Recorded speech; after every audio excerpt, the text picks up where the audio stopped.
Tomorrow, our recently elected MHKs will consider who the next Chief Minister should be. On agenda tonight, Rob Callister, Lawrie Hooper, Daphne Kane and Chris Thomas discuss, will tomorrow's vote in the House of Keys be decisive? What went wrong with the past government? And how do you fix it?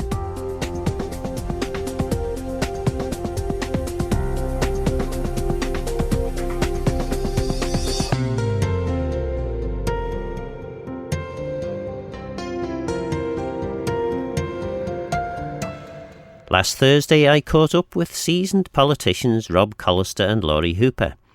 Yes, 5 years is all you need in the Keys now to be an experienced Manx politician. You'll enjoy this. A few sparks flying. Rob Callister, Lawrie Hooper, both poll toppers. Great to be back in the House of Keys. Yeah, absolutely. It was surprising, but quite nice to top the poll, actually. Yeah, I think it was very similar. I think it was a good campaign. I think it's we've got a very difficult agenda ahead, and I think that came very clear from the doorsteps, from the canvassing. But yeah, very pleased to top the poll once again. Certainly the biggest issue that politicians have to do at an early stage of the House of Keys, newly elected House of Keys, is decide who their Chief Minister is. And of course we have two candidates who've declared, at least for the round that's taking place on Tuesday. Have we got any decisions yet amongst yourselves as to where you're going on this? Rob, I think you're more mind made up at this stage. Yeah, I think we're very fortunate to have two very strong candidates. Both candidates have all set alternative visions for the Isle of Man over the next 5 years. In 2016, I voted for Alf. I thought he was the right person for the job. I worked with Alf very closely during COVID, especially setting up the MIRA and the salary support schemes. I saw him how he operated, how he listened to people. I've also taken on board the views of constituents, which is very clear at the moment that they seem to be swaying towards an Alf vote. So that's where my sort of vote is going to go on election day. Certainly Manx Radio's opinion poll seems to be suggesting 60% of people would prefer if it wasn't Alf. 40% say that they would prefer if it was. So it's hardly a ringing endorsement. Yeah, but I think everybody has a different candidate they may choose. And as I say, there's some very strong people being elected from all walks of life. These are the two that have stepped forward to say they want to be the next Chief Minister. And I personally think it will be 5 years of incredible, difficult decision making. We've got to bring the public with us. So we're looking for, the qualities of a Chief Minister. We need a good listener and a negotiator, a good communicator, somebody who can build and manage relationships right across government and our community, somebody who's decisive, somebody who can make the decisions that the island needs, but also somebody who has a firm understanding of the Isle of Man and the people of our islands and our communities. And Lawrie, Ramsay needs another Chief Minister? I don't see that it could hurt the North, actually. I think both candidates coming from the northern end of the island is probably a good thing, from my perspective. So hopefully it means that whichever one of them is elected will have a bit more of a focus on the North and less of a keen desire to centralise everything in Douglas. So that could always be quite nice. It's the question as to whether or not you lose a bit of a constituency, MHK, when they become a Chief Minister has come up a few times, I think, and it's definitely something worth thinking about. Is that what you really want for your constituency? But actually, I think, like Rob's just said, both of them are pretty strong candidates, and it's just where we end up is where we end up, I suppose. I'm not getting a particularly strong feeling from Tynwald members at the moment that this is going to be a decisive vote one way or the other, but I've been wrong before. Yeah, and of course, I should say about the Manx Radio poll, it's 40% in favour of Alf at the moment, 30% in favour of Alex, and just about 30% would prefer someone else to stand. Neither of you fancy it yourselves? No, I was asked that question before the election. Actually, there was an article in the newspaper suggesting it, but I think, like I said, on the doorstep, it's not a job I'm particularly looking for right now. If there isn't a decision on Tuesday, I suppose that's something else that comes back into the mix. But from my perspective, I would much rather elect someone who really does want the job the first time round, and see where we end up from there, I suppose.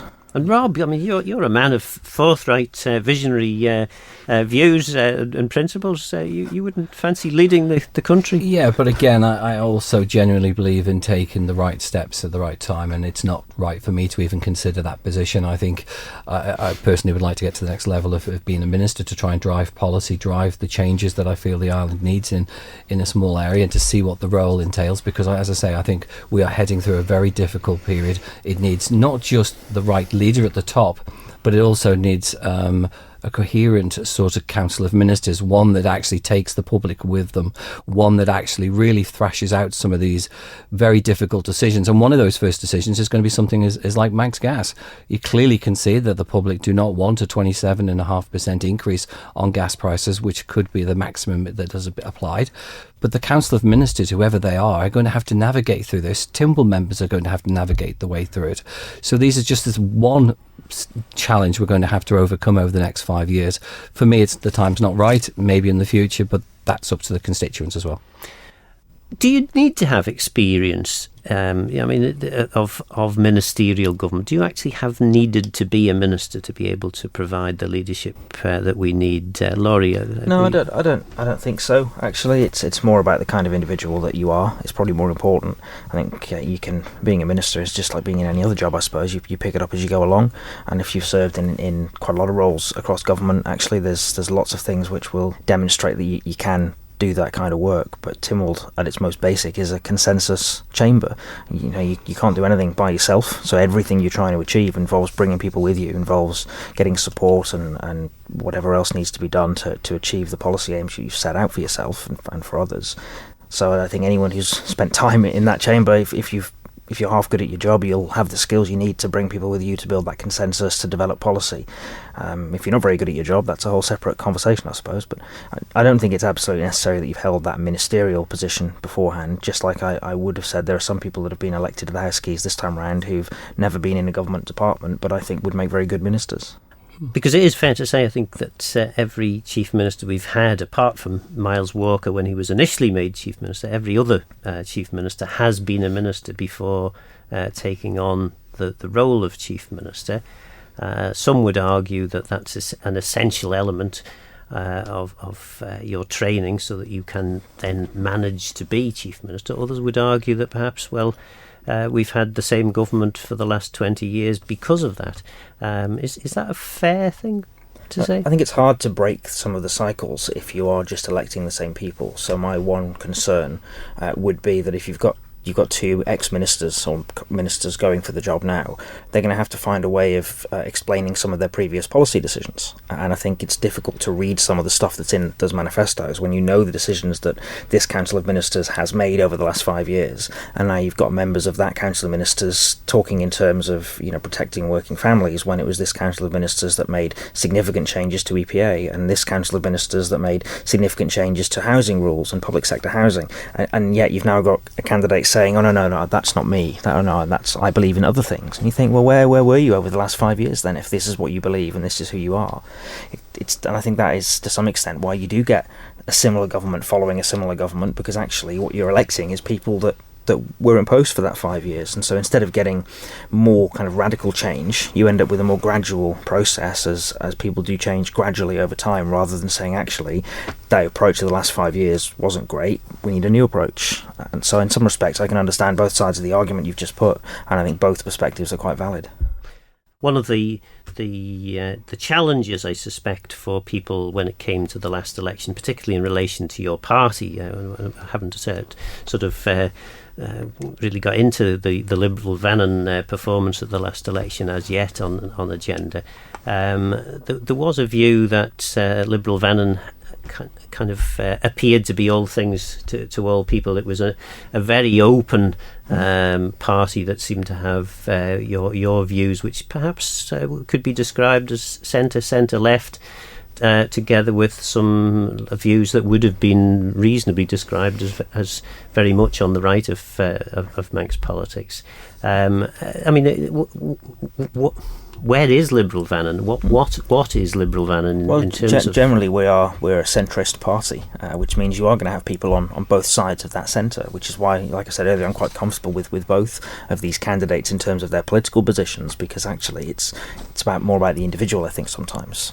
But you get some parties that are quite cohesive around their particular ideology, so you've got your left-wingers and your right-wingers, but actually as a party we don't fit neatly into that mould, because I think Manx people have shown over the years that the Isle of Man doesn't fit neatly into that mould either, and different constituencies definitely have different outlooks and different perspectives and different priorities, which I think is only fair. That's why the Manx public keep returning independent candidates time and time again.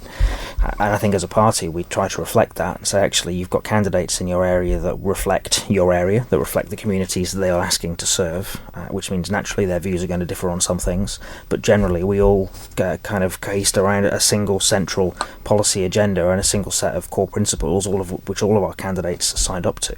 And really it is those kind of centrist principles, those liberal principles that we stuck to. That's exactly where we see ourselves, I think, as a party, is actually we like to form that consensus and find that middle ground that actually delivers on something. Quite often people call it common sense politics. Actually, that's kind of where we stand, and sometimes common sense means you're a bit on the left and sometimes it means you're a bit on the right, depending on the issue that you're talking about.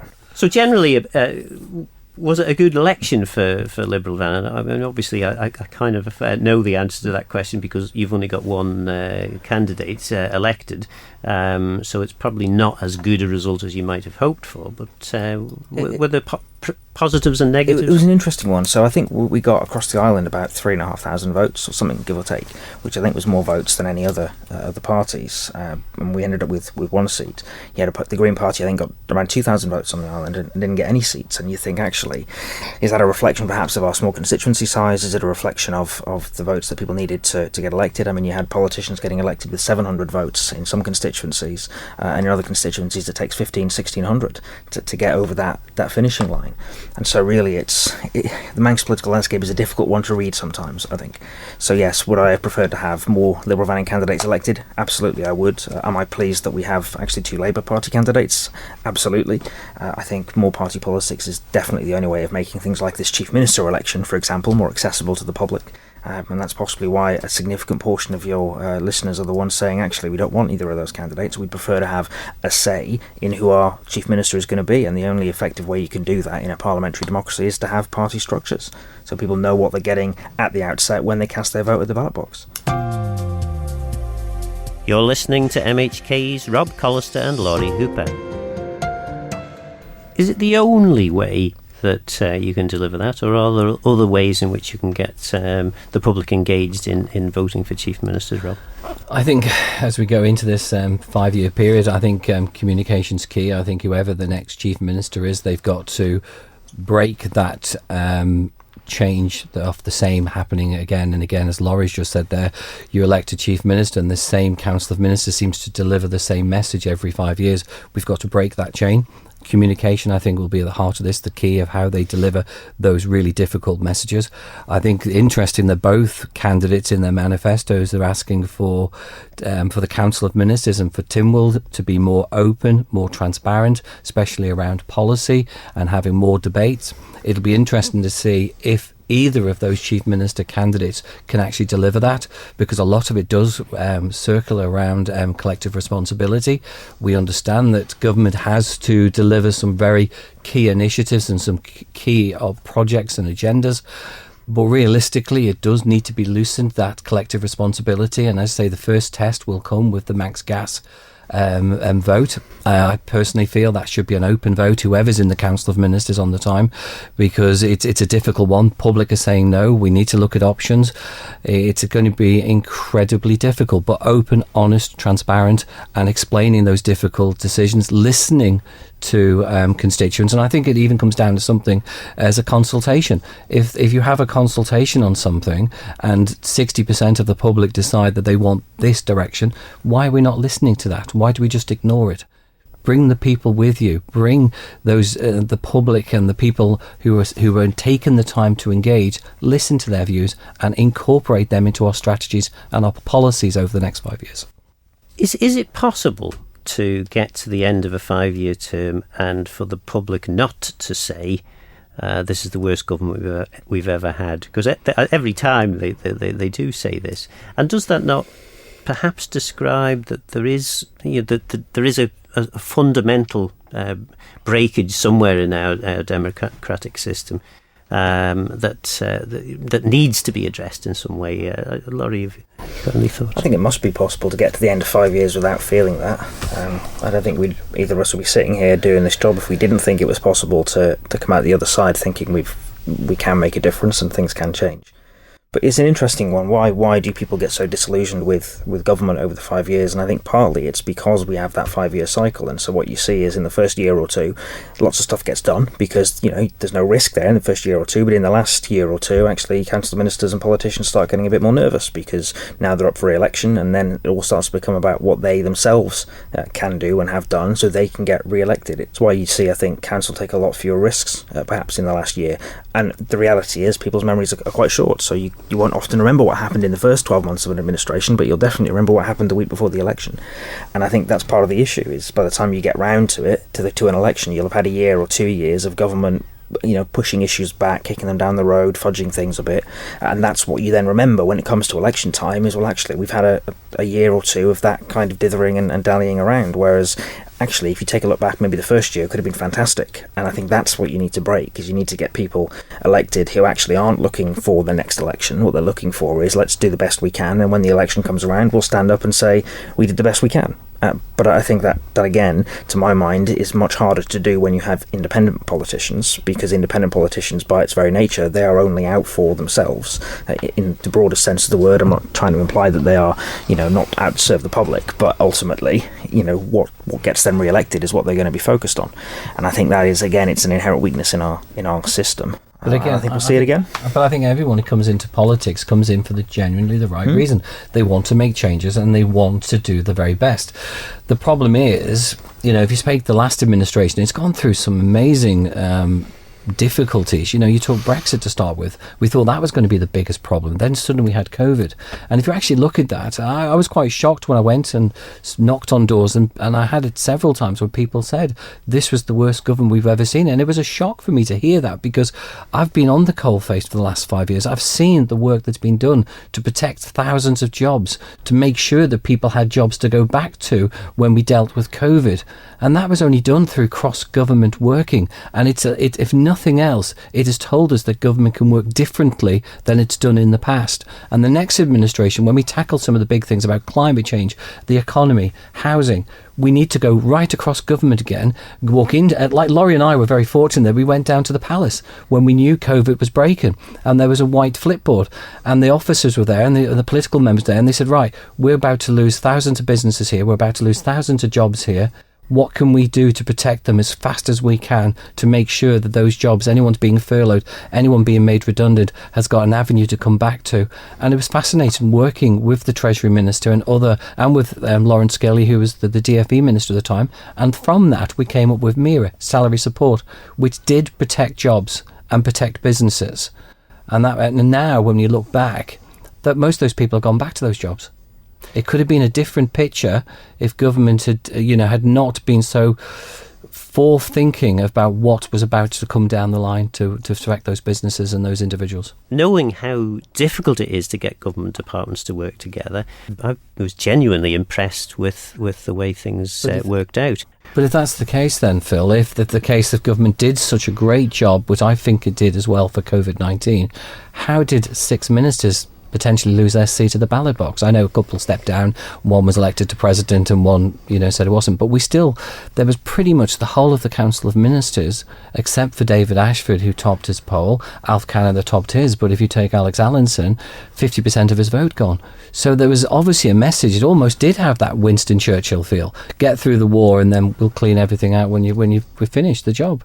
It was fascinating to watch that, and it was, as an elected member myself, I found it incredibly difficult on election night, seeing these results coming in, people you worked very closely with for 5 years suddenly losing their seat. It must be quite tough for a serving chief minister who sees two of his colleagues, two people he's worked very closely with, writing some fairly uncharitable things in their manifesto. It must be quite difficult for Howard Quayle reading the two chief ministerial statements. But surely that's the case. It's a lot of the time, everybody does have a slightly different angle or a different vision. And when you look at these two manifestos, I say they're two very strong candidates, but they're both painting a very different vision or direction where the island should take. One focuses, as you say, a little bit more on teamwork, bringing in experts. The other one's saying, I'll deliver this, I will make sure this happens. And that's quite interesting to see the contrast on those two personalities in many ways. But I think you're right, though. It's back to what I was saying before. It's a bit bizarre that you've got people that have been in the Council of Ministers for 5 years, saying in their manifesto, well, actually the Chief Minister is only a first among equals, he doesn't have the power to crack the whip, and but if I'd been in charge it would have been different. Well, actually, how? You're telling us that actually the current Chief Minister doesn't have the powers that we think he does, but you're saying if you'd have been in that role, somehow you'd have done things differently, when actually we haven't seen different things happen over the last 5 years. You've seen those decisions get made in the same way as always, and behind closed doors, and not a great deal of openness and transparency sometimes. And so it is quite interesting to again see in black and white. I think there's a little bit of rewriting of history going on, if I'm honest, with both of those manifestos, trying to pitch something that perhaps is maybe an idealised vision of how things work. But in reality, I think we all know it's not quite as black and white as that. And whilst they will clearly do things differently, and they will have a different approach to each other and to the current Chief Minister, perhaps it won't be quite as radical a departure as we're being sold, I suppose, in the manifestos. So I mean, Rob has been clear. Rob is going with Alf. You've been a little bit more vague on this, Lawrie, but I'm guessing, actually, just maybe I'm wrong here, but I'm getting the feeling that maybe you're probably going more for none of the above. I'm undecided as yet. So for me, I've seen the manifestos, and that's great, but there's lots of things missing in both of them. So, for example, Alf doesn't talk about mental health issues at all. Mental health came up as a big issue in Ramsey on the doorstep, and in the hustings we had. And so for it not to be even acknowledged as a key challenge the island is facing, it was a bit of a surprise to me. So I'd like to ask, actually, why is that not there, and what are his thoughts on that? So for me, I think I need to wait for the hustings and actually ask both the candidates about some of the decisions they've made over the last few years, and say, well, actually, do you stand by that decision? Is that a decision you believe in? And equally, these things that are perhaps missing in each of your manifestos, why are they missing, and what are your thoughts? Because obviously you can't include everything in a manifesto. I'm more than happy to accept that it was just it's not there because I was talking about everything else. That's fine. But equally, I would like to see, I think that the one difference that struck me from the two manifestos is the one from Alex is much more, it's got more specifics in it, I think, whereas Alf is talking much more in generalities. And so, to my mind, they do indicate two different approaches. And so the question for Alex, I think, is going to have to be, well, actually, how flexible are you on some of these specifics? And for Alf, it's thanks for the general statement, but actually, what is it you're trying to achieve here? Because just saying things like we need to fix the NHS, that's a great statement, but it's got to have something behind it, not just a bland kind of platitude. So both of them, I think, have got a bit of ground to make up from my perspective. I think it's fascinating. Lawrie has accused me over the last 5 years of sitting firmly on the fence, and I'm in the studio with you this afternoon, and Lawrie is sitting on the fence, and I'm being very clear with my sort of direction of where I'm going to be voting. I think it's fantastic. But almost a reverse role in many ways. Well, Rob, it's been 5 years. It had to happen at some point. I mean, I'm amazed you managed to canvass all of Onken with that fence post stuff. You know. Steady now, come on. we were doing so well. I'm asking 2 or 3 key things that you would hope to have achieved and that you would hope to be held to account for by the public come election. Housing for me, straight away, we've got to sort out the issue of housing, and that opens up a lot of different avenues that we've got to explore. I think also education, as I say, I'm a massive fan of lifelong learning. I think the other thing as well is health, and we've got to start the climate journey. So at the end of this administration, we need to address, as I say, housing. Look at the things that I said we need to progress on, and actually I think you make progress in all these areas, and I'd be happy to take some progress across the board rather than saying, actually, I fixed one problem and I didn't touch the rest of them because I spent all my time on that one. I think the reality is you'll make more progress if you try and spread yourself around a bit and actually push everything a little bit forwards. That was seasoned MHKs Rob Callister and Lawrie Hooper. Who's sitting on the fence now then?